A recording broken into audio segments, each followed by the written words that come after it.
Hello friends, this is Manoj.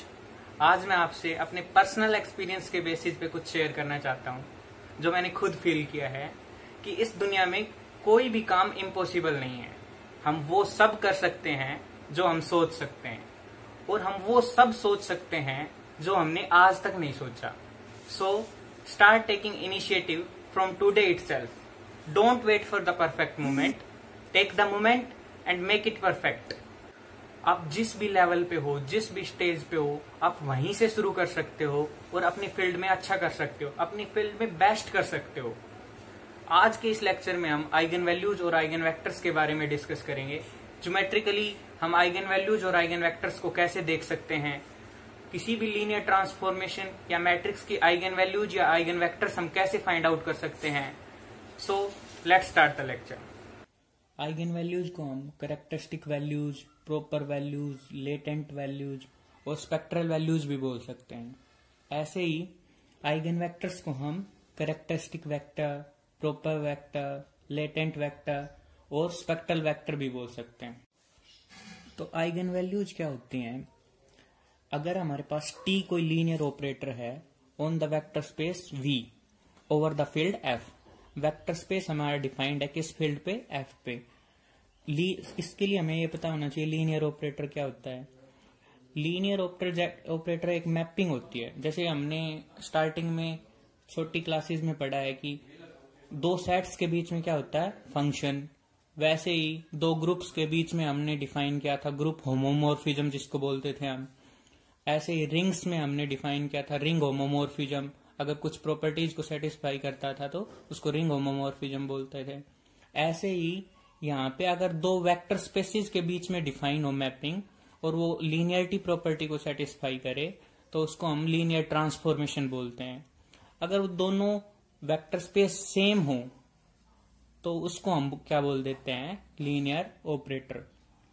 तो यहाँ पे T लीनियर ऑपरेटर है on the vector space V, means T mapping है V to vector space V to vector space V, which is linear. तो कोई भी एक नॉन जीरो वेक्टर को हम आइगन वेक्टर कब बोलेंगे? हमारा नॉन जीरो वेक्टर अगर वेक्टर स्पेस V में बिलोंग करता है तो अगर हम उस वेक्टर पे, नॉन जीरो वेक्टर पे T अप्लाई करेंगे तो वो इक्वल्स लैम्डा टाइम्स V आ जाए। लैम्डा मेंबर होना चाहिए फील्ड का। तो उस नॉन जीरो वेक्टर V को हम क्या बोलेंगे? Eigen vector of T corresponding to the eigen value lambda. और जो हमारे पास लैम्डा आया है उसको हम क्या बोल देंगे? Eigen value of T corresponding to the eigen vector V। इसी तरह हम देख सकते हैं इस एग्जाम्पल के थ्रू, जैसे T कोई मैपिंग हमारे पास डिफाइंड है vector space R2 over the field R to the vector space R2 defined over the field R। कैसे डिफाइन है? जैसे T of x1 x2 equals x1 plus x2 और x1 plus x2, second component भी x1 plus x2। तो यहाँ पे हम geometrical significance और ज्योमेट्रिकल इंटरप्रिटेशन भी देखेंगे आइगन वैल्यूज और आइगन वेक्टर्स का, कि आइगन वैल्यू का क्या रोल होता है और आइगन वेक्टर का क्या रोल होता है। तो यहाँ पे हम देखते हैं अगर T अप्लाई करते हैं, नॉन जीरो वेक्टर है 1 माइनस 1 पे T अगर ऑपरेट करते हैं तो ये किसके इक्वल आता है? 0 0, क्योंकि दोनों कंपोनेंट्स को ऐड करना है हमें। तो 1 माइनस 1 0 होगा अकॉर्डिंग टू दिस। तो ये वेक्टर हमारे पास 0 0 आ गया। तो इसको हम क्या लिख सकते हैं? 0 टाइम्स 1 कोमा माइनस 1, मीन्स इस नॉन जीरो वेक्टर पे हमने T अप्लाई किया तो ये किसके इक्वल आया? 0 times this non zero vector.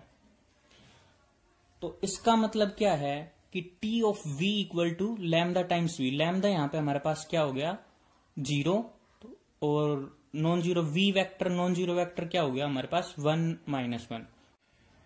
तो 0 आइगन वैल्यू हो गई T की और 1 माइनस 1 आइगन वेक्टर हो गया T का corresponding to the eigen value 0। तो इसका क्या रोल है आइगन वैल्यू का? अगर हमारे पास ये नॉन जीरो वेक्टर था, देखो 1 कोमा माइनस 1, तो 1 कोमा माइनस 1 R2 के अंदर यहां पे लाई करता है। x कोऑर्डिनेट 1 और y कोऑर्डिनेट -1, तो ये वेक्टर ये है हमारे पास। तो अब जैसे ही हमने टी अप्लाई किया, टी अप्लाई करने के बाद ये कहां पे आ गया हमारे पास, कौन सा वेक्टर हो गया, 0 0। टी अप्लाई करने के बाद जो हमारे पास वेक्टर था 1 -1 वो कहां पे पहुंच गया, इस सेंटर पॉइंट 0 0 पे।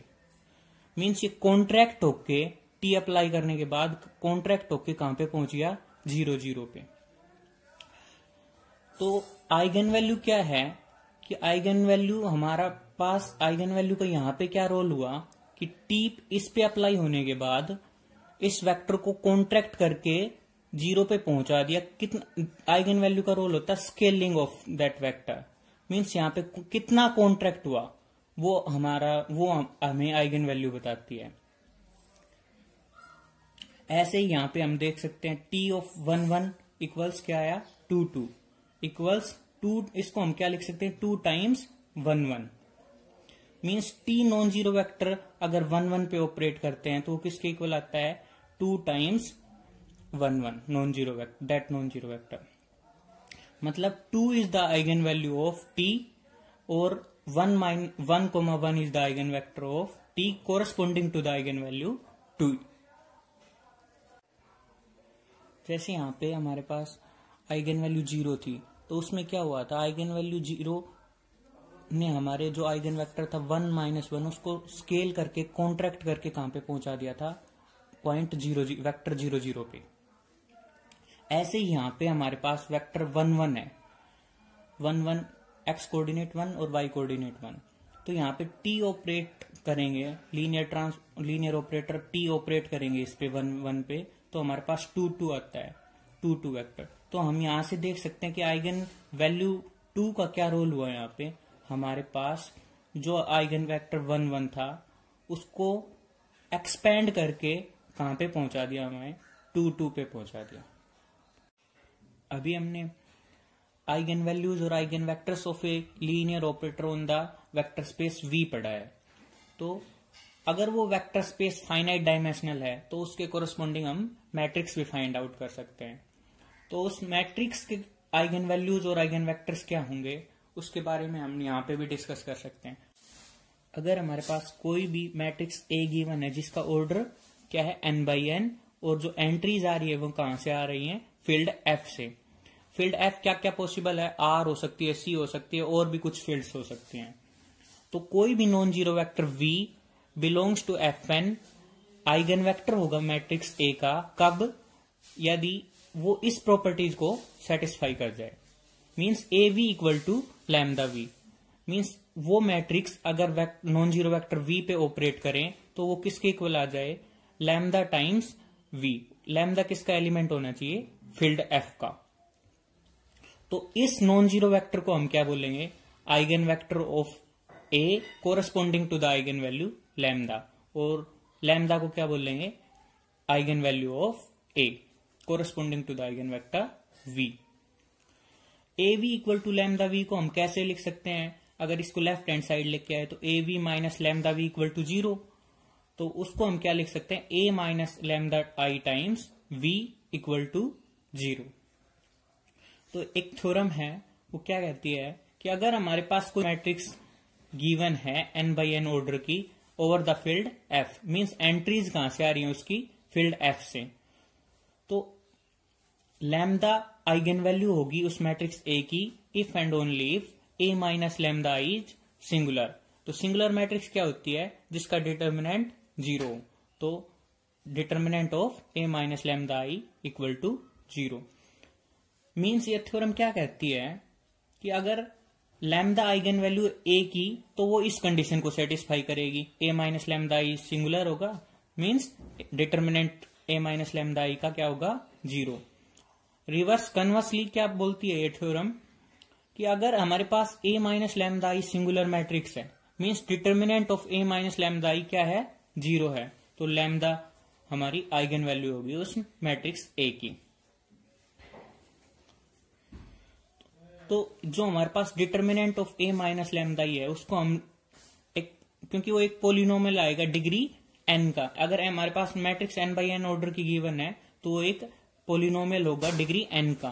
अगर 2/2 की मैट्रिक्स है तो वो पोलिनोमियल 2 डिग्री का होगा। अगर 3x3 की है तो 3 डिग्री का पोलिनोमियल होगा। ऐसे अगर मैट्रिक्स हमारे पास n/n ऑर्डर की है तो हमारे पास जो पोलिनोमियल आएगा वो n डिग्री का आएगा। इस पोलिनोमियल को हम क्या बोलते हैं? Characteristic polynomial of that matrix A. हम हर एक आइगन वैल्यू के कोरस्पोंडिंग एक नया स्पेस डिफाइन कर सकते हैं। कौन सा space? Collection of all eigen vectors corresponding to the eigen value lambda. Means V lambda कौन सा स्पेस है? ये उन सभी वेक्टर्स, नॉन जीरो वेक्टर्स का कलेक्शन है जो इस प्रॉपर्टी को सेटिस्फाई करते हो। T V equal to lambda V. अगर इसमें जीरो वेक्टर भी इंक्लूडेड हो तो ये पूरा क्या बन जाता है? सबस्पेस। और इस सबस्पेस को हम क्या बोलते हैं? Eigen space corresponding to the eigen value lambda of T. अभी हम इस थ्योरम के थ्रू इस वी लैम्डा को सबस्पेस प्रूव करेंगे। मीन्स अगर हमारे पास टी लीनियर ऑपरेटर गिवन है from the vector space V to the vector space V, if lambda is eigen value of that linear operator T, then V lambda is a subspace of V. Means ये जो eigen space हमने define किया है वो क्या होगा? Subspace of V. ये अभी हमने प्रूव करना है। तो सबस्पेस प्रूव करने के लिए क्या क्या कंडीशंस होनी चाहिए? अगर हमारे पास मान लो अब हमें वी लैम्डा को सबस्पेस प्रूव करना है तो दो वेक्टर्स हमें वी लैम्डा से चूज करने हैं और स्केलर्स हमें ए और बी फील्ड से चूज करने हैं। अगर मैं ये शो कर देता हूं A U plus B times V belong करता है इस वी लैम्डा में ही, तो ये वी लैम्डा हमारे पास क्या हो जाएगा? Subspace of the vector space V. U और वी बिलोंग करते हैं वी लैम्डा का मतलब क्या है? ये इनको सेटिस्फाई करते हैं। T of U equal to lambda U और T of V equal to lambda V.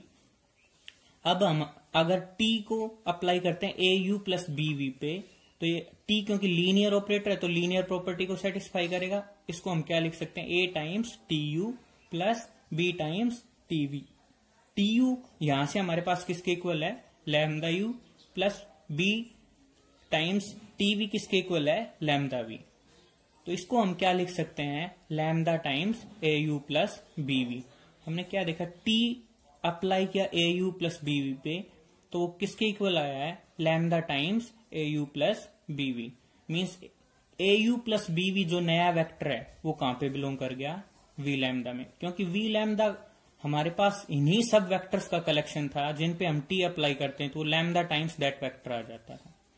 तो इसका मतलब क्या हो गया? V lambda is a subspace of the vector space we.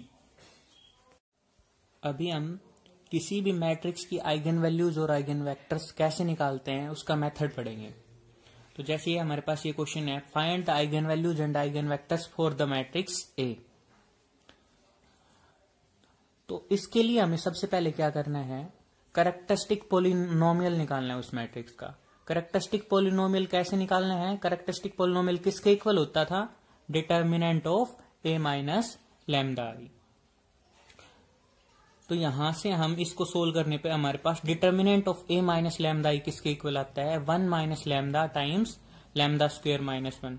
अगर हम इस डिटर्मिनेंट को इस रो या इस कॉलम के अकॉर्डिंग एक्सपेंड करते हैं तो 1 minus lambda times lambda square minus 1। अगर इस कैरेक्टरिस्टिक पॉलिनोमियल को हम इक्वल टू 0 पुट कर देते हैं तो उसको हम क्या बोलते हैं? Characteristic equation. तो जो इस कैरेक्टरिस्टिक इक्वेशन के रूट्स होते हैं उनको हम क्या बोलते हैं? Eigen values. तो इस कैरेक्टरिस्टिक इक्वेशन के रूट्स क्या आएंगे हमारे पास? लैम्डा इक्वल टू 1 और लैम्डा इक्वल टू -1। क्योंकि हम इस लैम्डा स्क्वायर -1 को क्या लिख सकते हैं? Lambda plus 1 into lambda -1। तो lambda equal to 1 eigen value 2 बार रिपीट होगी और -1 एक बार रिपीट होगी। तो आइगन वैल्यू इस मैट्रिक्स की क्या होंगी? 1 और -1। अब इन आइगन वैल्यूज के कोरस्पोंडिंग हमें आइगन वेक्टर्स फाइंड आउट करने हैं। अब हम इस eigen value lambda equal to 1 और लैम्डा इक्वल टू -1 के corresponding eigen vectors find out करेंगे। तो a minus lambda I into X equal to 0 में x हमारे पास क्या होता है? Eigen vector, non zero vector होता है। वो क्या होता है? आइगन वेक्टर होता है corresponding to the eigen value lambda. तो हम ये कैपिटल वेक्टर x को फाइंड आउट करेंगे। कैपिटल वेक्टर एक्स को मैं क्या अज्यूम करता हूं, एक्स वाई जेड फॉर्म का है। तो अगर हमारे पास लैम्डा इक्वल टू 1 पुट करते हैं इसमें, तो a माइनस लैम्डा आई किसके इक्वल आता है, इस मैट्रिक्स के इक्वल, क्योंकि हम यहाँ पे पुट कर भी सकते हैं। लैम्डा इक्वल टू 1 पुट किया तो -1 1 0 1 -1 0 0 0 1 -1 क्या हुआ 0। तो ये इस वेक्टर एक्स वाई जेड पे ऑपरेट किया तो ये किसके इक्वल आ रहा है 0 0 0। हमें ये vector X Y Z find out करना है।